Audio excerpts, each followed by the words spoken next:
Hello friends, শুভ দুপুর সবাইকে। দুপুরের খাবার দাবার নিয়ে চলে আসলাম। এখানে হচ্ছে ডিমের কারি। এই যে এটা হচ্ছে কচুর বই দিয়ে আমি এই বেলা একটু ডিমের কারি বানাচ্ছি। তরকারিটা ফুটে আসছে, আমি এখন এই যে ভেজে রাখা ডিমগুলো দিয়ে দিব। এরকম করে কিন্তু অনেক মজা লাগে খেতে।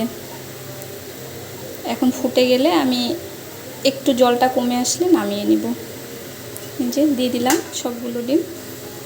এখনই দেখতে কত সুন্দর লাগছে, এটা খেতে কিন্তু অনেক মজা হয়। এখানে আছে হচ্ছে পেঁপে আর আলু ভাজি।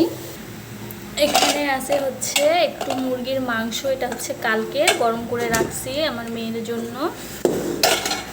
আছে হচ্ছে গরম গরম ভাত।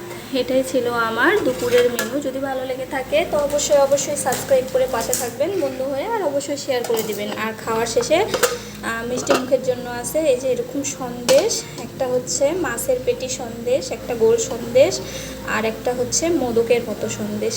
এই 3 রকমের সন্দেশ আছে। আমার রেসিপিগুলো যদি ভালো লেগে থাকে আর খাবারগুলো যদি ভালো লাগে থাকে অবশ্যই শেয়ার আর লাইক করে দেবেন। অবশ্যই সাবস্ক্রাইব করে বন্ধু হয়ে পাশে থাকবেন। সম্পূর্ণ ভিডিও দেখার জন্য সবাইকে ধন্যবাদ।